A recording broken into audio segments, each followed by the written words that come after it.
উসমান হাদি শাহাদাত বরণ করলো। মহান আল্লাহ রাব্বুল আলামিন তাকে শহীদি সর্বোচ্চ মর্যাদা দান করে, জোরে কোন আমিন। বাংলাদেশের দল মত নির্বিশেষে সর্বশ্রেণীর মানুষগুলো তার জন্য কি পরিমাণ দোয়া করছে আল্লাহর কাছে। আমার তো মনে হয় মাত্র 32 বছর হায়াতি জিন্দিগিতে এই ছেলেটা যে পরিমাণ দোয়া মানুষের পেয়েছে, 100 বছরে তো মানুষ এত দোয়া পায় না।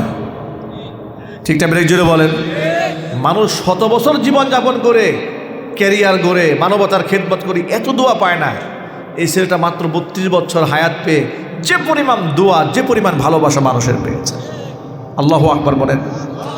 ভালো কিছু করুন, এই সমাজের জন্য কিছু একটা করেন, মানুষের জন্য কিছু একটা করুন। আপনি অমর হয়ে থাকবেন মানুষের হৃদয়ে। দুনিয়া থেকে বিদায় হয়ে গেল, পৃথিবী আপনাকে ভুলবে না। ওয়া'বুদুল্লাহা ওয়া লা তুশরিকু বিহি শাইআন ওয়া বিল ওয়ালিদাইনি ইহসানা وبذي القربى واليتامى والمساكين والجار ذي القربى والجار الجنب والصاحب بالجنب وابن السبيل وما ملكت أيمانكم إن الله لا يحب من كان مختالا فخورا। আল্লাহ পাক বলছেন ওয়া'বুদুল্লাহ ওয়া লা তুশরিকু বিহি শাইআ, আল্লাহর ইবাদত করো, আমি আল্লাহর সাথে কাউকে শরীক স্থাপন করো না।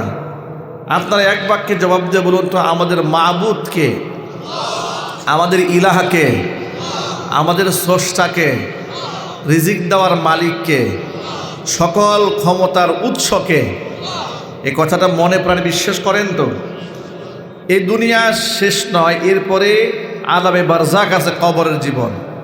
কিয়ামতে রবের সামনে আমাদের দাঁড়াতে হবে, আমল নামার হিসাব দিতে হবে। এই বিশ্বাসটা তো আমাদের সকলের আছে। আল্লাহ যেন এই বিশ্বাসের উপর আমাদের মৃত্যু দান করেন। একটু জোরে কোন আল্লাহুম্মা আমিন। আল্লাহর হক সবার আগে প্রাধান্য। আল্লাহর হক নামাজ, রোজা, হজ, যাকাত, আল্লাহ পাকের হুকুমগুলো আদায় করতে হবে। যদি আমলের মধ্যে ত্রুটি বিচ্যুতি হয়, যদি কবিরা গুনাহ হয়, আল্লাহ পাকের আদিষ্ট কোনো হুকুম পালন করা যদি বিঘ্নতার সৃষ্টি হয়, আর সেটা যদি কবিরা গুনাহ হয়, খাস দিলে বান্দা যদি তওবা করে, মহান আল্লাহ পাক তার জিন্দেগির সব গুনাহ খাতা মাফ করে দেন।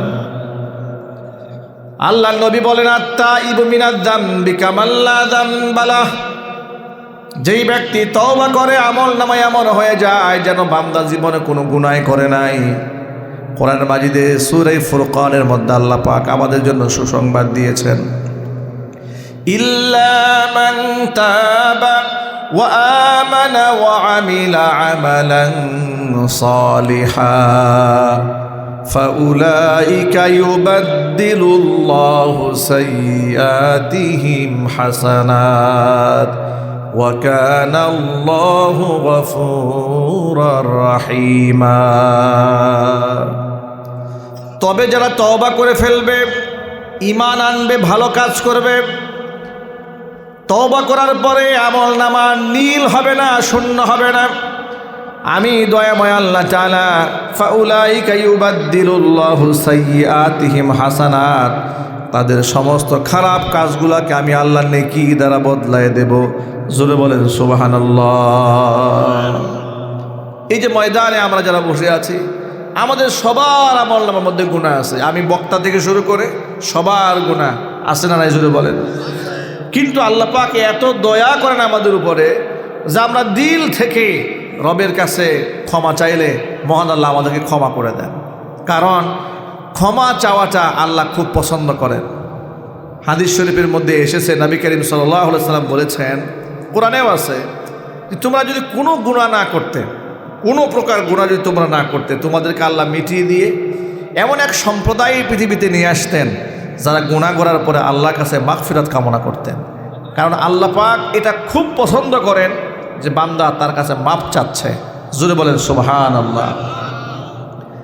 আল্লাহর হক সবার আগে লা তাআতা লিমাখলুকিন ফি মাসিয়াতিল খালিক। আল্লাহর অবাধ্য হয়ে, স্রষ্টার অবাধ্য হয়ে সৃষ্টির আনুগত্য করা যাবে না। দুনিয়াতে এমন কিছু কাজ আছে যেটা করলে আল্লাহ নারাজ হন কিন্তু বান্দা খুশি হন। বান্দাকে খুশি করতে গিয়া আল্লাহকে নারাজ করা যাবে না। বর্তমান সমাজের মধ্যে ফিতনা, লোকেরা বন্ধুর দিকে তাকিয়ে থাকে, আত্মীয় স্বজনের দিকে তাকিয়ে থাকে, বন্ধু বান্ধব খুশি ওই কাজটা করে, একবারও বিবেচনা করে না এই কাজটা করলে আমার আল্লাহ খুশি হবেন কিনা, আমার আল্লাহ নারাজ হবেন কিনা, একটু চিন্তা করে না। যেমন বন্ধু বললো চলো একটু সিনেমা দেখে আসি, তার সাথে সিনেমা দেখতে চলে গেছে। এরকম বন্ধু বান্ধব নাই? জোরে বলুন, আছে না নাই? জুয়ার আড্ডায় চলে গেছে, মেলায় চলে গেছে। কয়েকদিন আগে গাজীপুরে এক মেলা হচ্ছে, মেলার মধ্যে জুয়ার আসর বসেছে, অসংখ্য মানুষ সেখানে গিয়েছে। তাওহীদি জনতা গিয়ে সব তস নস করে দিয়েছে। কারণ জুয়া তো সমাজের মধ্যে কোনো কল্যাণ বয়ে আনে না, সমাজকে ধ্বংস করে। মদ এবং জুয়া সমাজকে কি করে দেয়? ধ্বংস। এটা হলো আমরা বন্ধুর সন্তুষ্টি কল্পনা করতে গিয়ে, কামনা করতে গিয়ে আমরা আল্লাহকে নারাজ করে ফেলি। কিন্তু কোরআন বলেছে ওয়া'বুদুল্লাহ ওয়া লা তুশরিকু বিহি শাইআ। সবার আগে দাসত্ব করতে হবে কার? আল্লাহ রাব্বুল আলামিনের ইবাদতের পরেই বান্দার হক। আল্লাহ তাআলা এই আয়াতে কয়েকটা পাঠ করেছেন। প্রথমে আল্লাহ নিজের হকের বর্ণনা দেওয়ার পরে পরের অংশের মধ্যে আল্লাহ পাক সাথে সাথে বলছেন ওয়াবিল ওয়ালিদাইনি ইহসানা। বান্দারে, এরপরে তুমি তোমার পিতা মাতার হক আদায় করো। এর মানে হচ্ছে আল্লাহর হকের পরপরই বান্দার হক। বান্দার হকের মধ্যে সবার আগে বাবা মার হক। সাহাবায়ে কেরাম প্রশ্ন করলেন মান আবাররু ইয়া রাসূলুল্লাহ, হে আল্লাহর নবী, দুনিয়াতে যত মানুষ আছে, বান্দা আছে, সমস্ত মানুষের মধ্যে সবচেয়ে বেশি উত্তম হক কার? আমি কার থেকে কার সাথে সবচেয়ে বেশি ভালো আচরণ করব? নবী জবাব দিয়ে বললেন উম্মাকা, তোমার মায়ের সাথে। আবার প্রশ্ন করা হলো সুম্মামান, তারপরে কার সাথে ভালো আচরণ করব? হুজুর বললেন উম্মাকা, তোমার মায়ের সাথে। তৃতীয়ত আবার জিজ্ঞেস করা হলো সুম্মামান, তারপরে কার সাথে? রাসূল বললেন উম্মাকা, তোমার মায়ের সাথে। তিনবার মায়ের কথা বলার পরে 4 নম্বর রাসূল বললেন, এরপরে প্রশ্ন করা হলো সুম্মামান, হুজুর বললেন সুম্মা আবার, এরপরে তোমার বাবার হক। মায়ের হক কয় গুণ বেশি যদি বলেন তো ভাই? কয় গুণ বেশি? হাদিস শরীফে এসেছে যে মাকে যে আল্লাহ তাআলা 3 গুণ বেশি মর্যাদা দিলেন, তার কারণটা কি? তার কারণ হলো এই পৃথিবীতে সন্তানের জন্য বাবা এবং মা উভয়ের ত্যাগ আছে, কুরবানি আছে, ভালোবাসা আছে। কিন্তু এমন 3টা ত্যাগ একমাত্র মায়ের এককভাবে আছে, যে 3টা ত্যাগের মধ্যে বাবার কোনো অংশীদারিত্ব সেখানে থাকে না। 1 নাম্বারটা কি? 1 নাম্বার হচ্ছে মা তার সন্তানকে গর্ভে ধারণ করেছে, যেখানে বাবার কোনো পারসেপশন নাই। এমন কখনো হয় না যে মা 9 মাসের মধ্যে 4.5 মাস মা রেখেছে, 4.5 মাস বাবা রেখেছে পেটে। এটা কি হয় কখনো? এই যে গর্ভে ধারণ করার কষ্ট, এটা মা একা ভোগ করেন, ঠিক কিনা? 2 নাম্বার, সন্তান ভূমিষ্ঠ করার কষ্ট মা একা ভোগ করেন, এখানেও বাবার কোনো পারসেপশন নাই। 3 নাম্বার, 2টা বছর সন্তান কি নিজের স্তন্য দান করে তাকে বাঁচিয়ে রাখা, এখানেও বাবার কোনো ভূমিকা থাকে না। 3টি কাজ সন্তানের উপরে মায়ের প্রাধান্য বেশি। এই জন্য নবী করিম সাল্লাল্লাহু আলাইহি ওয়াসাল্লাম বাবার উপরে মায়ের মর্যাদা 3 গুণ বাড়িয়ে দিয়েছেন। জোরে বলেন সুবহানাল্লাহ। কিন্তু কোরআন বলেছে বাবা এবং মা উভয়ের হক আদায় করো। বান্দার হকের ব্যাপারে এত বেশি সতর্কতা নবী করিম সাল্লাল্লাহু আলাইহি ওয়াসাল্লাম আমাদেরকে করেছেন যে দুনিয়াতে অসংখ্য মানুষ হয়েছে, অনেক নেক কাজ করে, ভালো কাজ করে, কিন্তু মানুষের হক নষ্ট করার কারণে কাল হাসরের ময়দানে কত বড় আসামি হবে লক্ষ্য করেন। আল্লাহর নবী সাহাবীদেরকে প্রশ্ন করলেন, ও সাহাবীরা, আতাদরুনা মানিল মুফলিস, বলতো সবচেয়ে সর্বহারাকে, হত দরিদ্রকে, একেবারে নিঃস্বকে? সাহাবায়ে কেরাম প্রশ্ন উত্তর দিয়ে বলছেন নবীজি, আল্লাযী লা দিনারা ওয়ালা দিরহামা, যেই ব্যক্তির কোনো টাকা পয়সা নাই সেই ব্যক্তি নিঃস্ব। রসুল বললেন জবাব তোমাদের সঠিক হয় নাই। সাহাবায়ে কেরাম বললেন তাহলে ফাল্লাহু ওয়া রাসূলুহু আলাম, তাহলে সঠিক জবাব আল্লাহ রসুলই ভালো জানেন। নবীজি বললেন শোনো, সবচেয়ে বড় দরিদ্রকে কিয়ামতের ময়দানে কিছু লোক এমন দাঁড়াবে যারা নামাজের সওয়াব নিয়ে দাঁড়াবে, রোজার সওয়াব নিয়ে দাঁড়াবে, হজের সওয়াব নিয়ে দাঁড়াবে, যাকাতের সওয়াবের পাহাড় নিয়ে দাঁড়াবে। এত সওয়াব নিয়ে দাঁড়াবার পরেও আল্লাহ রব্বুল আলামিনের আদালতে কিছু লোকেরা ওই ব্যক্তির বিরুদ্ধে মামলায় দায়ের করবে। আল্লাহ পাক তো আহকামুল হাকিমিন, মালিক ইয়াউমিদ্দিন, বিচার দিবসের মালিক তিনি। সেদিন চূড়ান্ত ফয়সালা হবে। অসংখ্য লোকেরা তার বিরুদ্ধে মামলা করে আল্লাহর আদালতে আল্লাহ রব্বুল আলামিনের কাছে নালিশ দিয়ে বলবে, রব্বুল আলামিন এই লোকটা সওয়াবের পাহাড় নিয়ে দাঁড়িয়েছে ঠিক, কিন্তু দুনিয়াতে আমাদের হক নষ্ট করেছে। কি হক নষ্ট করেছে? কেউ বলবে যে আমার জমি দখল করেছে, কেউ কেউ বলবে সে আমাকে গালি দিয়েছে, কেউ কেউ বলবে পেশি শক্তির কারণে সে আমাকে রাস্তাঘাটে আমার মানহানি করেছে। এইভাবে এক একজনে এক একটা অজুহাত কথা বলবে, এক একটা ওজর বলবে যে এই লোক আমার অধিকারকে দুনিয়াতে নষ্ট করেছে। আল্লাহ পাক তখন কি বলবেন শোনেন। আল্লাহ পাক তখন এই ব্যক্তিকে বলবেন, মানুষ যে সমস্ত অভিযোগগুলো তোমার ব্যাপারে করেছে সব সত্য কিনা? বলবে রব্বুল আলামিন সব সত্য। তো তুমি যার জমি নষ্ট করেছ, দখল করেছিলে, জমিনটা ফিরিয়ে দাও। ব্যক্তি বলবে রব্বুল আলামিন আমার তো এখন কিছুই নাই ফিরাইয়ে দেওয়ার মতো, তাহলে কেমনে ফিরাইয়ে দেব? আল্লাহ পাক বলবেন তোমার কাছে আছে কি? বলে আমার কাছে কিছু নেকি আছে, কিছু নামাজের সওয়াব আছে, কিছু রোজার সওয়াব আছে, কিছু যাকাতের সওয়াব আছে, কিছু দান সৎকার সওয়াব আছে। আল্লাহ পাক বলবেন জমি জমা যেহেতু নাই, পাওনা তো দাঁড়িয়ে আছে, পাওনা তো মেটাতে হবে তো, কারণ সেদিন তো চিফ জাস্টিস, প্রধান বিচারপতি কে হবেন জুড়ে বলেন? মহান আল্লাহ পাক আহকামুল হাকিমিন, চূড়ান্ত ফয়সালাকারী সেদিন তিনি হবেন। আল্লাহ পাক তখন বলবেন তাহলে তুমি সওয়াব দিয়ে ঋণ পরিশোধ করো। ব্যক্তির আমল নামা থেকে সওয়াবগুলো দিয়ে দিবেন। আবার আরেক লোক এসে দাঁড়াবেন, রব্বুল আলামিন তার কাছে আমার কাছে বেশ কিছু পাওনা আছে, উনি আমার 50,000 টাকা ধার নিয়েছিল আর কোনোদিন পরিশোধ করে নাই। আল্লাহ পাক বলবেন তাই নাকি? বলে হ্যাঁ, তো পরিশোধ করো। আর কিছু সওয়াব তাকে দিয়ে দিবে। আবার আরেকজন এসে দাঁড়াবে, হে আল্লাহ এই লোকটা আমাকে ভর মজলিসে বেইজ্জত করেছিল, আমাকে লাঞ্ছিত অপমানিত করেছে। আল্লাহ পাক বলবেন প্রায়শ্চিত্ত দিয়ে দাও, ঋণ পরিশোধ করো। আল্লাহ কি দিয়ে পরিশোধ করবো? আমল নামা সব বসে দিয়ে দাও, সব দিয়ে দিবে। এভাবে দিতে দিতে দিতে দিতে এক সময় একেবারে নিঃস্ব হয়ে যাবে। কিন্তু পাওনাদার তখনও বাকি, পাওনাদার তখনও বাকি। আল্লাহ পাক বলবেন ওর ঋণ পরিশোধ করো। ব্যক্তি বলবে রব্বুল আলামিন আমি আর কি পরিশোধ করব, আমার আমল নামায় তো আর কোনো সওয়াব নাই। আল্লাহ পাক তখন বলবেন আমল নামার সওয়াব যদি না থাকে, দেওয়ার মতো কিছু যদি না থাকে, এবার অন্যের আমল নামা থেকে গুনাহগুলো নিজের আমল নামায় নিয়ে নাও। এরপরে সেই ব্যক্তি কপাল পোড়া অন্যের আমল নামাগুলো নিজের আমল নামা নিয়ে আসে জাহান্নামে নিক্ষিপ্ত হবে। আল্লাহ নবী বলেন এর চেয়ে হত দরিদ্র পৃথিবীর মধ্যে আর কেউ নাই। এই লোকটা হচ্ছে সবচেয়ে বড় মিসকিন, সর্বহারা, সবচেয়ে বড় ফকির, একেবারে নিঃস্ব ব্যক্তি। এই ব্যক্তি দুনিয়াতে টাকা পয়সা কম আছে, সেই ব্যক্তি নিঃস্ব নয়, কারণ এই পৃথিবীর সফলতা মূল সফলতা নয়, এর ব্যর্থতাও মূল ব্যর্থতা নয়।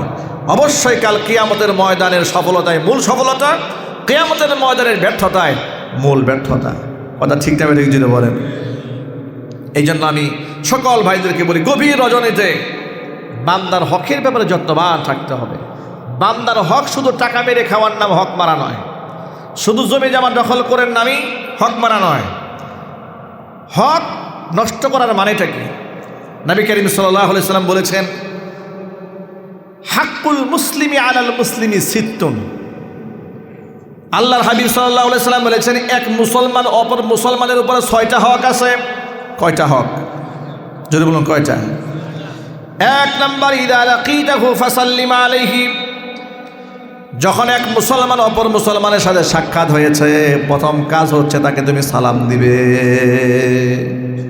আপনি তাকে সালাম দিলেন না, আপনি তার একটা হক নষ্ট করেছেন। আমি সালাম দিয়েছেন, উনি উত্তর দেয় নাই, সে আপনার হক নষ্ট করেছে। আমার নবী সাল্লাল্লাহু আলাইহি সাল্লাম বলেন, ইযা লাকিতাহু ফাসাল্লিম আলাইহি, দেখা হলে মুসলমানকে সালাম দিবে। এক নাম্বার হক, এক মুসলমান অপর মুসলমানের কাছে সালাম পাওনা, এটা তার হক, এটা তার সামাজিক হক, এটা তার ধর্মীয় হক। কিন্তু এই হক কিন্তু আমরা আদায় করি না, ঠিক কিনা বলেন? আমাদের মধ্যে অহংকার ঢুকেছে। কি ঢুকেছে? আমাদের মধ্যে ঢুকেছে হিংসা, অহংকার। কেউ কাউকে সালাম দিতে চায় না, মনে মনে চিন্তা করে আমি সালাম দিলে তো আমি ছোট হয়ে গেলাম। আচ্ছা, কেউ কাউকে সালাম দিলে ছোট হয়? একটু জোরে আওয়াজে বলেন না আপনারা।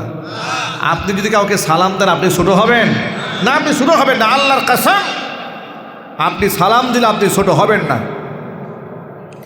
সাধারণত বড় লোকেরা গরিবদেরকে সালাম দিতে ইতস্ততা বোধ করে, শিক্ষিত লোকেরা অশিক্ষিত ব্যক্তিকে সালাম দিতে ইতস্ততা বোধ করে, বয়সে বড় যিনি ছোট মানুষকে সালাম দিতে ইতস্ততা বোধ করে, স্বামী স্ত্রীকে সালাম দিতে ইতস্ততা বোধ করে, বাড়িওয়ালা ভাড়াটিয়াকে সালাম দিতে ইতস্ততা বোধ করে, এমনকি বাড়িওয়ালা নিজের দারোয়ানকে সালাম দিতে ইতস্ততা বোধ করে, নিজের গাড়ির ড্রাইভারকে সালাম দিতে ইতস্ততা বোধ করে, ঘরের কাজের বুয়াকে সালাম দিতে ইতস্ততা বোধ করে। ঠিক কিনা বলেন? আপনাদেরকে ছোট্ট একটা শিক্ষা শোনাই। আপনার মধ্যে অহংবোধ ঢুকেছে, এটা আপনি নিজের টের পাবেন। নবী করিম সাল্লাল্লাহু আলাইহি ওয়াসাল্লাম সালামের ব্যাপারে বলেন, আফসুস সালাম ওয়া আতইমুত তাআম ওয়া সাল্লু ওয়ান নাসু নিয়াম। সালামের এত বেশি প্রচার করবে, প্রসার করবে। ওয়া আতইমুত তাআম, মানুষদেরকে সুযোগ পেলে খাবার খাওয়াবে। ওয়া সাল্লু ওয়ান নাসু নিয়াম, রাতের বেলায় মানুষ যখন ঘুমায় যায় তখন তুমি নামাজ আদায় করবে। তাদখুলুল জান্নাতা বিসালাম, নিরাপত্তার সাথে আল্লাহর জান্নাতের মেহমান হবে। তিনটি কাজ। কয়টা কাজ? আফসুস সালাম, মানুষদেরকে সালামের প্রচার করা মানব সমাজে। ওয়া আতইমুত তাআম, মানুষদেরকে খাবার খাওয়াও। 2 নাম্বার। 3 নাম্বার, ওয়া সাল্লু ওয়ান নাসু নিয়াম, মানুষ যখন ঘুমিয়ে আছে তখন তুমি নামাজ আদায় করো, মানে তাহাজ্জুদের নামাজ পড়ো। এই 3টি আমল করতে পারলে তাদখুলুল জান্নাতা বিসালাম, তুমি একেবারে নিরাপত্তার সাথে আল্লাহর বেহেশতে ঢুকে যাবে। সালামের প্রচার করার কথা হাদিস শরীফে এসেছে। নবী করিম সাল্লাল্লাহু আলাইহি ওয়াসাল্লাম বলেছেন, সাল্লিম আলা মান তারিফ ওয়া মান লাম তারিফ, তুমি যাকে চেনো তাকেও সালাম দেবে, যাকে তুমি চেনো না তাকেও তুমি সালাম দেবে। আমরাও সালাম দিই, চেহারা দেখে দেখে সালাম দেই। যাকে চিনি সালাম দেই, যাকে চিনি না সালাম দেই না। এই ট্রেডিশন কি আমাদের সমাজে আছে না নাই? দ্বীন ইসলাম আমাদেরকে শুধু নামাজ শেখায় নাই, দ্বীন ইসলাম আমাদেরকে শুধু রোজা শেখায় নাই, দ্বীন ইসলাম আমাদেরকে শুধু হজের তালিম দেয় নাই, শুধু জাকাতের তালিম দেয় নাই। নামাজ, রোজা, হজ, জাকাত, কালিমা, এর পাশাপাশি গোটা জিন্দিগি আমাদেরকে কোরআন সুন্নাহ শিক্ষা দিয়েছে। জোরে বলেন আল্লাহু আকবার। সালামের জন্য কি অপেক্ষায় থাকবেন না। সালাম যেই ব্যক্তি আগে দেয় তার পুরস্কার আছে। পুরস্কারটা কি? আল্লাহর নবী বলেন, মান বাদা বিস সালামি ফাকাদ বারিআ মিনাল কিবরি, যেই ব্যক্তি আগে সালাম দেয় সেই ব্যক্তি অহংকার থেকে মুক্ত হয়ে যায়। অহংকার দিলে বলে জায়গা দেওয়া যাবে না। সালামের তাৎক্ষণিক একটা প্রতিক্রিয়া হয়। বহু বছর আগে মাহফিল করে, তখন আমার পার্সোনাল গাড়ি ছিল না, আমি বাই রোডে প্রোগ্রাম শেষ করে আমি আমার বাড়ির গন্তব্য যেখানে স্টেশনে নামলাম। নামার পরে প্রচণ্ড কুয়াশা, রাত তখন আনুমানিক 2টা-2:30 বাজে। বাসায় যাব, আমি একটা রিক্সা তালাশ করতেছিলাম। অনেক রাত, গভীর রাত, প্রচণ্ড কুয়াশা, তেমন রিক্সা অ্যাভেলেবল দেখা যাচ্ছে না। এক মুরব্বী চাচা রিক্সা নিয়ে দাঁড়িয়ে আছে, প্রচণ্ড শীত। আমি ওনাকে দেখে আসসালামু আলাইকুম রহমতুল্লাহ বললাম। সালাম দিয়ে বললাম, চাচা অমুক জায়গায় যাবো, যাবেন আপনি? চাচা আমাদেরকে তখন তাকিয়ে থাকলেন, তাকিয়ে থেকে বললেন সালামের জবাব দিয়ে, যাওয়ার তো ইচ্ছা ছিল না, কিন্তু তুমি যেভাবে সালামটা দিলা, না গিয়ে বা কেমনে পারে। মানে সালাম এটা তাৎক্ষণিক একটা আসর পড়ে। আপনার শত্রুকেও যদি আপনি সালাম দেন, প্রচণ্ড রাগী মানুষকে যদি আপনি সালাম দেন, সালামের বরকতে তার অন্তরের ক্রোধ আল্লাহ পাক ঠান্ডা বানায় দেবে। এই জন্য সালাম দেবে। সালাম দিলে মোহব্বত বাড়ে। কি বাড়ে জুড়ে বলেন? সালাম দিলে মহব্বত বাড়ে, প্রচুর পরিমাণ আমরা সালাম দেব। বলেন ইনশাআল্লাহ। এই ফোনটা রিসিভ করেই তো আপনারা হ্যালো বলেন সবার আগে, না হ্যালো বলবেন না, কি বলবেন? যদি বলেন কি বলবেন? আসসালামু আলাইকুম ওয়া রাহমাতুল্লাহ, প্রথমে এই কাজটা বলবেন। এই কথাটা সবার আগে বলবেন, এরপরে আপনার যা বলার আপনি এরপরে বলেন। আল্লাহ পাক যেন আমাদেরকে আমল করার তৌফিক দান করেন। আল্লাহ নবী বলেন, ইদা লাকিতাহু ফাসাল্লিম আলাইহি, এক নাম্বার হক হচ্ছে দেখা হলে সালাম দেবে। 2 নাম্বার, সে যদি তোমাকে ইদা দাআকা ফাআজিবহু, তোমাকে যদি কোনো দাওয়াত দেয় তার দাওয়াত তুমি গ্রহণ করবে। এরকম করা যাবে না যে ওর সাথে মনের মিল নাই, দাওয়াত দিয়েছে আমি দাওয়াত গ্রহণ করব না। আপনি হক নষ্ট করলেন। আপনাকে দাওয়াত দিলে আপনি অবশ্যই তার ডাকে সাড়া দিবেন। জোরে বলেন সুবহানাল্লাহ। সে যদি হাসি দিয়ে বলে আলহামদুলিল্লাহ, আপনি বলবেন ইয়ারহামুকাল্লাহ, এটা বলে আপনি জবাব দেবেন, এটা তার হক। এরপরে সে যদি অসুস্থ হয়ে যায় আপনি তারা দেখতে যাবেন। সে যদি অসুস্থ হয়ে যায় কিছু হাদিয়া নিয়ে তার বাড়ি যাবেন, এটা সুন্নাহ। এই সুন্নাহ সমাজ থেকে মারা গেছে। প্রতিবেশী অসুস্থ হয়ে গেলে অসুস্থ ব্যক্তিকে, রোগীকে হাদিয়া তোহফা নিয়ে দেখতে যাওয়া, এটা ছোটোবেলায় ডাক্তার মোটামুটি অনেকেই করতো। ইদানিং অসুস্থ হলে কেউ যেতে চায় না। এটা সুন্নাহ, এটা গুরুত্বপূর্ণ হক। এরপরে সর্বশেষ হক হচ্ছে ওয়াইদা মাতা ফাতবাহু, সে যদি মারা যায় আপনি তার জানাজার নামাজে শামিল হবেন, এটা তার হক। এটা আপনার এক মুসলিম ভাইয়ের উপর আপনার হক, আপনার উপর আরেক মুসলিম ভাইয়ের হক। এই হকগুলো আদায় করবো তো ইনশাআল্লাহ? বলেন ইনশাআল্লাহ। এই যে হক আপনি আদায় করলেন না, মানুষের হক আপনি নষ্ট করলেন, এই সমস্ত আমল না করলেও হক নষ্ট হয়। আর সবচেয়ে জঘন্য হক নষ্ট হয় হলো যদি আপনি তার গীবত করেন, শিকায়াত করেন, পেছনে সমালোচনা করলেন। আল্লাহ নবী বলেন, আল গীবাতু আসাদ্দু মিনাজ জিনা, পরনিন্দা করা, পেছনে সমালোচনা করা, এটা জিনার চেয়েও, ব্যভিচারের চেয়েও ভয়ঙ্কর গুনাহ। আশ্চর্যের ব্যাপার, ব্যভিচার তো বড় ভয়াবহ গুনাহ, সমালোচনা করলে ব্যভিচারের চেয়ে ভয়াবহ গুনাহ হয়। আল্লাহ নবী সাল্লাল্লাহু আলাইহি ওয়াসাল্লাম ব্যাখ্যা করে বললেন, শোনো, কোনো ব্যক্তি যদি জিনা ব্যভিচার করে, সে যদি তওবা করে খাস দিলে তো আল্লাহ পাক তাকে মাফ করে দিতেও পারে যদি আল্লাহ চান। কিন্তু যেই ব্যক্তি গীবত করে, অন্যের সমালোচনা করে, অন্যের হক নষ্ট করেছে, কাল কিয়ামতের ময়দানে সে এই দুনিয়া থেকে যত তওবা করেই যাক না কেন, সে যার অধিকার নষ্ট করেছে সে যতক্ষণ পর্যন্ত তারে ক্ষমা না করবে, মহান আল্লাহ পাক তারে ক্ষমা করবে না। এই জন্য আল গীবাতু আসাদ্দু মিনাজ জিনা, মানুষের হকের ব্যাপারে আমাদের যত্নবান থাকতে হবে। আল্লাহ পাক যেন আমাদেরকে তৌফিক দান করে, জোরে বলেন আমিন। প্রিয় বন্ধুগণ আমার, হকের ব্যাপারে আল্লাহ পাক বলতে গিয়ে মহান আল্লাহ পাক বলেন, ওয়াবিল ওয়ালিদাইনি ইহসানা, বাপ মার ব্যাপারে হক আদায় করবে। ওয়াবিদিল কুরবা, আত্মীয় স্বজনের হক আদায় করবে, যেটা এই সমাজের মধ্যে সবচাইতে বেশি অবহেলিত। বর্তমানে আত্মীয়তার সম্পর্ক নষ্ট করার প্রতিযোগিতা চলছে, স্বার্থের সম্পর্ক মজবুত বেশি বর্তমানে, ঠিক না? ঠিক যদি বলেন। আমি এই ব্যাপারে আপনাদেরকে একটা হাদিস শোনাই। নবী করিম সাল্লাল্লাহু আলাইহি সাল্লাম বলেছেন, সিলমান কাতাক, অত্যন্ত গুরুত্ব সহকারে শোনেন। পৃথিবীর সমস্ত মহামনীষীদের বাণী চিরন্তনী এক পাল্লায় দিলে নবী করিম সাল্লাল্লাহু আলাইহি সাল্লামের এই হাদিসের একটা হাদিসের সমতুল্য হবে না। আল্লাহু আকবার বলেন। হুজুর কি বলেন? সিলমান কাতাক, যে তোমার সাথে সম্পর্ক ছিন্ন করতে চায় তুমি জুড়াও। ওয়াফু আম্মান যালামাক, যেই ব্যক্তি তোমার উপর জুলুম করেছে তুমি তারে ক্ষমা করে দাও। ও আহসিন ইলা মান আসা ইলাইকা, যেই ব্যক্তি তোমাকে কষ্ট দিয়েছে তুমি তারও সাথে উত্তম আচরণ করো। সুবহানাল্লাহ পড়েন, কি দামি কথা। ওয়াফু আম্মান যালামাক, যে তোমার উপর জুলুম করেছে তুমি ক্ষমা করে দাও। ও আহসিন ইলা মান আসা ইলাইক, যে তোমার উপর খারাপ আচরণ করেছে তুমি ইহসান করো। ফায়দা কি হবে শোনেন। কোরআন মাজিদ আল্লাহ তাআলা ফায়দা বলে দিয়েছেন, ইদফা বিল্লাতি হিয়া আহসান ফাইদাল্লাযী বাইনাকা ওয়া বাইনাহু আদাওয়াতুন কাআন্নাহু ওয়ালিয়ুন হামীম। শত্রুর সাথেও যদি আপনি খারাপ আচরণ না করে ভালো কিছু করেন, আপনার মাঝে তার মাঝে যে শত্রুতা ছিল সেই শত্রুতা দূর হয়ে একেবারে ঘনিষ্ঠ বন্ধুত্ব মহান আল্লাহ সৃষ্টি করে দিবে। একটা আপনাদের সামনে বাস্তব প্রমাণ শোনায়। এই যে আমাদের বাংলাদেশের একটা ছেলে উসমান হাদি শাহাদাত বরণ করলো, মহান আল্লাহ রাব্বুল আলামিন তাকে শহীদি সর্বোচ্চ মর্যাদা দান করে, জোরে কোন আমিন। কয়েকদিন আগে এই ছেলেটি দেখে নির্বাচনী প্রচারণা করছে।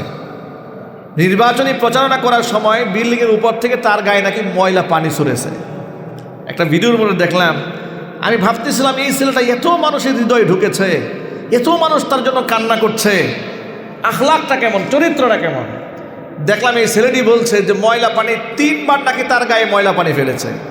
সে বলেছে অসুবিধা নাই, আপনার ময়লা পানি যে আমাকে আরও ফেলার অসুবিধা, আমাকে ভোটটা দিয়েন। এই কথা বলে হাসি দিল। আপনি চিন্তা করেন, যেই বাংলাদেশে হিংসার রাজনীতি চলে, পিটাপিটির রাজনীতি চলে, হিংসা জিঘাংসার রাজনীতি চলে, সেই জায়গায় একটা ছেলের গায়ে ময়লা পানি ফেলে দেওয়ার পরে সে তাকে গালমন্দ করলো না, রাগান্বিত হলো না, গুস্সা করলো না, অভিশাপ দিল না। অভিশাপ না দিয়ে সে তার সাথে সুন্দর আচরণ করলো। আজকে এই উত্তম আচরণগুলো করার কারণে কি হয়েছে, বাংলাদেশের দল মত নির্বিশেষে সর্ব শ্রেণীর মানুষগুলো তার জন্য কি পরিমাণ দোয়া করছে আল্লাহর কাছে। আমার তো মনে হয় মাত্র 32 বছর হায়াতি জিন্দিগিতে এই ছেলেটা যে পরিমাণ দোয়া মানুষের পেয়েছে, 100 বছরে তো মানুষ এত দোয়া পায় না। ঠিকঠাক ব্রেক জোরে বলেন। মানুষ 100 বছর জীবনযাপন করে, ক্যারিয়ার গড়ে, মানবতার খেদমত করি, এত দোয়া পায় না। এই ছেলেটা মাত্র 32 বছর হায়াত পেয়ে যে পরিমাণ দোয়া, যে পরিমাণ ভালোবাসা মানুষের পেয়েছে। আল্লাহু আকবার বলেন। ভালো কিছু করুন, এই সমাজের জন্য কিছু একটা করেন, মানুষের জন্য কিছু একটা করুন। আপনি অমর হয়ে থাকবেন মানুষের হৃদয়ে। দুনিয়া থেকে বিদায় হয়ে গেল, পৃথিবী আপনাকে ভুলবে না। সুবহানাল্লাহ বলেন। আল্লাহ নবী সাল্লাল্লাহু আলাইহি সাল্লামের চূড়ান্ত আখলাক এটা। এই যে হাদি যে আচরণটা মানুষের সাথে করলো, এটা সুন্নতে নববী। এটা কার সুন্নত? রাসূলের সুন্নত। আপনাদেরকে একটা হাদিস শোনাই। আল্লাহ নবী যখন হেরা গুহা থেকে ওহী প্রাপ্ত হয়ে মা খাদিজার ঘরে আসলেন, তখন হুজুরের গা খুব কাঁপতেছিল, প্রচণ্ড জ্বর এসেছিল। আল্লাহ হাবিব খুব ভয় পেয়েছিলেন। খাদিজাকে ডেকে, মা খাদিজা রাদিয়াল্লাহু তাআলা আনহাকে ডেকে আল্লাহ নবী বলেছিলেন, খাদিজা জাম্মিলুনি জাম্মিলুনি কদ খাশিতু আলা নাফসি। খাদিজা, তুমি আমাকে কম্বল দিয়ে জড়ায় নাও, আমি তো ভয় পেয়ে গেছি, আমি নিজের উপর শঙ্কা বোধ করছি। খাদিজাতুল কুবরা রাদিয়াল্লাহু তাআলা আনহা নবীজি সাল্লাল্লাহু আলাইহি ওয়াসাল্লামকে কম্বল দিয়ে পেঁচায় নিলেন। হুজুরকে সান্ত্বনার বাণী শোনায় বলছেন, ওয়াল্লাহি, আল্লাহর কসম করে বলছি, কাল্লা লা ইউখজিকাল্লাহু আবাদা। আবুল কাসেম ও কাসেমের পিতা, আপনি ভয় পাবেন না, আমি আল্লাহর নামে কসম করে বলি, মহান আল্লাহ তাআলা কশ্চিন কালেও আপনাকে লাঞ্ছিত অপমানিত করবেন না। কেন করবেন না এই কথা বলে এই পয়েন্টটা মনে রাখবেন। কেন আল্লাহ আপনাকে লাঞ্ছিত করবেন না? কারণ আপনার মধ্যে এমন কিছু গুণ আছে যে গুণগুলো অন্য মানুষের মধ্যে নাই। আপনার মধ্যে কি আছে? ইন্নাকা লা তাসিলুর রহিমা, আপনি আত্মীয়তার সম্পর্ক জুড়ায় রাখেন। রহিমা ওয়া তাহমিলুল কাল্লাম, আপনি নিজে বোঝা বহন করতে পারেন না, ব্যক্তির দায়িত্ব আপনি গ্রহণ করেন। ওয়া তাকসিবুল মাদুমা, অন্নহীনকে অন্ন দেন, বস্ত্রহীনকে বস্ত্র দেন। ওয়া তুঈনু আলা নাওয়াইবিল হাক্কি, যে কোনো বিপদগ্রস্ত মানুষকে আপনি সাহায্য করেন। এই সমস্ত ভালো ভালো গুণ যাদের আছে, অবশ্যই মহান আল্লাহ পাক সেই ব্যক্তিকে লাঞ্ছিত অপমানিত করবেন না। হাদিস থেকে শিক্ষা কি? হাদিস থেকে শিক্ষা হলো, যদি আপনি আত্মীয়তার সম্পর্ক অটুট রাখেন, যদি আপনি দরিদ্র অসহায় মানুষের পাশে গিয়ে দাঁড়ান, আল্লাহ কখনো আপনাকে লাঞ্ছিত করবেন না, আপনাকে বেইজ্জত করবেন না। মহান আল্লাহ রব্বুল আলামিন আপনার ইজ্জত বাড়াইয়ে দিবেন। এই যে এতিমখানা মাদ্রাসায় আপনারা টাকা পয়সা দান করেছেন, দরিদ্র মানুষকে সাহায্য করেছেন, আপনার কি টাকা পয়সা কমে যাবে? ইজ্জত কমে যাবে? মহান আল্লাহ পাক আপনাকে প্রচুর পরিমাণ সম্পদে বারাকা দেবেন, ইজ্জত এত বাড়াবেন যা আপনি কল্পনা করতে পারেন নাই। আল্লাহ নবী সাল্লাল্লাহু আলাইহি ওয়াসাল্লাম আরেকটা হাদিসের মধ্যে বলেছেন, ওয়াল্লাহু ফি আউনিল আবদি মা কানাল আবদু ফি আউনি আখিহি। বান্দা যতক্ষণ পর্যন্ত নিজের ভাইয়ের সাহায্য করতে থাকে, মহান আল্লাহ পাক ওই বান্দাকে সাহায্য করতে থাকে। ইতিম আর মিসকিন অসহায় মানুষকে সাহায্য করলে মহান আল্লাহ তাআলা আল্লাহর পথের মুজাহিদের সওয়াব বান্দার আমলনামায় দান করেন। সুবহানাল্লাহ পড়েন। আজকালকে সমাজের লোকেরা কোথায় দান করে জানেন? দান করে মাজারে। গুলাবশাহ মাজারে গিয়ে দেখবেন ঢাকা শহরে গুলিস্তানে বস্তা ভর্তি টাকা, চতুর্দিকে গাজার আসর, প্রকাশ্যে কবরে সেজদা দিচ্ছে, কেউ বাধা দেয় না, কেউ নিষেধ করে না। অথচ আপনারা বলেন যে লোকটা মারা গেছে তার কি টাকার খুব প্রয়োজন? মরা মানুষের টাকা দরকার না জিন্দা মানুষের দরকার? আপনি ইতিমখানায় দেন, বিধবাকে সাহায্য করেন, একজন রিক্সাওয়ালাকে দেন, একজন ঋণগ্রস্ত ব্যক্তিকে সাহায্য করেন। as-সাদাকাতু তাদফাউল বালা। আপনি যত বেশি দান করবেন আপনার থেকে বালা মুসিবত আল্লাহ তাআলা তত দূরে সরাই নিয়ে যাবেন।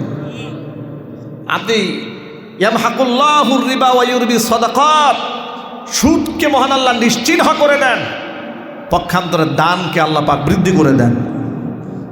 কোরআন মাজিদের মধ্যে আল্লাহ পাক বলেন, আশ-শাইতানু ইয়াঈদুকুমুল ফাকরা ওয়া ইয়া'মুরুকুম বিল ফাহশা ওয়াল্লাহু ইয়াঈদুকুম মাগফিরাতাম মিনহু ওয়া ফাদলা ওয়াল্লাহু ওয়াসিউন আলীম। দান করার সময় শয়তান তোমাদেরকে দারিদ্রতার ভয় দেখায়। শয়তান বলে আল্লাহর পথে খরচ করো না, টাকা কমে যাবে। মহান আল্লাহ পাক বলেন না, আমি আল্লাহর পথে খরচ করলে টাকা কমবে না, বরং তোমাদেরকে বরকত বাড়ায় দেব এবং তোমাদের জিন্দগির গুনাহ খাতা আমি আল্লাহ মাফ করে দেব। ইমানদার কখনো বখিল প্রকৃতি হবে না, ইমানদার কখনো কৃপণ হবে না। সমাজের মধ্যে কিছু মানুষ আছে নামাজও পড়ে, রোজাও রাখে, কিন্তু এত বখিল, এত কৃপণ, সামর্থ্য থাকা সত্ত্বেও ভালো একটা জামাও পরে না, ভালো একটা স্যান্ডেলও পরে না, ব্যাংকে টাকা জমায় রাখে, আসে না নাই যদি বলেন, নিজেও খায় না, বাচ্চাদেরকেও খেতে দেয় না। আমার এক খুব ঘনিষ্ঠ মুসল্লি একদিন এসে আমার কাছে নালিশ দিয়ে বলে, হুজুর একটু আপনি আমার আব্বাকে একটু বুঝান তো, আপনার মুসল্লি বেশ সম্পদ আছে, আমি তার একমাত্র ছেলে, আমাকে কিছু ব্যবসা বাণিজ্যের টাকাও দেয় না, হাত খরচাও দিতে চায় না, নিজেও ভালো একটা জামা পরে না, একেবারে কম দামে একটা স্যান্ডেল পরে। আবার দরিদ্র বলবেন তারও তো সুযোগ নেই, ব্যাংকে অসংখ্য টাকা আছে, 2 লক্ষ টাকার উপরে বাড়ি ভাড়া পায়, কিন্তু আমাকে টাকা পয়সা কিচ্ছু দেন, আমি তার ছেলে। আমি বললাম এভাবে তো বলা যাবে না, আমি আমার মতো করে বলবো। তিনি বললেন ঠিক আছে হুজুর, আপনি আপনার মতো করে বলবেন। বাবা নাকি তাকে বলে, ছেলেকে বলে যে বেটা আমি মরে গেলে তো সব সম্পত্তির মালিক তুই হবি, কিন্তু জীবন দশা আমি টাকা দিতে পারবো না, জীবন দশা আমি তোর 1 টাকাও দেবো না, মরার পরে সব মালিক তুই হয়ে যাবে। আল্লাহর বান্দার দুনিয়া থেকে চলে গেছেন, আল্লাহ পাক তারা মাফ করে দেন, জোরে কোন আমিন। এই কথাটা কেন বললাম শোনেন, সমাজের মধ্যে এই পরিমাণ বখিল কিছু মানুষ আছে, ইতিমখানায় দান করবে না, দরিদ্র মানুষকে দান করবে না, শুধু টাকা জমাবে। আল্লাযী জামাআ মালাহু ওয়া আদ্দাদা, শুধু জমা করবে আর খালি গুনবে, এই অভ্যাস আছে না নাই? ঈসা আলাইহিস সালাতু ওয়াস সালাম একদিন রাস্তায় বের হলেন, দেখতে পেলেন শয়তান 3টা বস্তা নিয়ে কোথাও রওনা হয়েছে। কে রওনা হয়েছে? ইবলিস শয়তান রওনা হয়েছে 3টা বস্তা নিয়ে। ঈসা আলাইহিস সালাম জিজ্ঞেস করলেন শয়তান যাও কই? বলে 3টা মহামূল্যবান সম্পদ নিয়ে বিশ্ববাজারে বের হয়েছি, পৃথিবীর বিভিন্ন জায়গায় বিক্রি করব। ঈসা আলাইহিস সালাম জিজ্ঞেস করলেন বস্তার মধ্যে কি? শয়তান বলল প্রথম বস্তার মধ্যে আছে কৃপণতা, গোটা দুনিয়া ঘুরে ঘুরে ধনীদের কাছে আমি কৃপণতার বস্তা এটা বিক্রি করব। বলে দ্বিতীয় অবস্থার মধ্যে আছে কি? বলে দ্বিতীয় অবস্থার মধ্যে আছে জুলুম। কোথায় বিক্রি করবে? তাম দুনিয়া ঘুরে ঘুরে যত রাজা বাদশাহ আছে, ক্ষমতাসীন ব্যক্তি যারা আছে, যারা ক্ষমতার চেয়ারে বসবে, ওই সমস্ত ব্যক্তিদের কাছে আমি জুলুম বিক্রি করব। বা 3 নম্বর বস্তার মধ্যে কি? বলে তৃতীয় অবস্থার মধ্যে আছে হিংসা। কোথায় বিক্রি করবে? তাম দুনিয়া ঘুরে ঘুরে যত আলেম আছে, আলেমদের কাছে হিংসা বিক্রি করব। এক আলেম আরেক আলেমকে সহ্য করতে পারবে না, এক ইমাম সাহেব আরেক ইমাম সাহেবকে দেখতে পারবে না। এই অভ্যাসগুলো আমাদের এলাকার মধ্যে আছে না নাই? আরো জোরে বলেন। এক মাদ্রাসার মুহতামিম সাহেব পাশের মাদ্রাসার মুহতামিম সব সম্পর্কে মন্তব্য করে, এর কোনো জ্ঞান বুদ্ধি আছে? লেখাপড়া করছে? হিংসা। এটা কি? হিংসা। আল্লাহ যেন আমাদেরকে হেদায়েত দান করে, জোরে কোন আমিন। তো 3টি বস্তা নিয়ে রওনা হয়েছে। প্রথম বস্তার মধ্যে আছে কৃপণতা, বখিলামি। ইমানদার কখনো বখিল হবে না, ইমানদার দানশীল হবে, ইমানদারের মনটা বড় থাকবে। আমরা দান করবো তো ইনশাআল্লাহ, সবাই জোরে বলেন ইনশাআল্লাহ। কিছু লোক ধান্দায় থাকে যেন কোনোভাবে টাকা পয়সা খরচ করতে না হয়। এক লোক খুব কৃপণ, তার কাছ থেকে কেউ কিছু খেতে পারে না।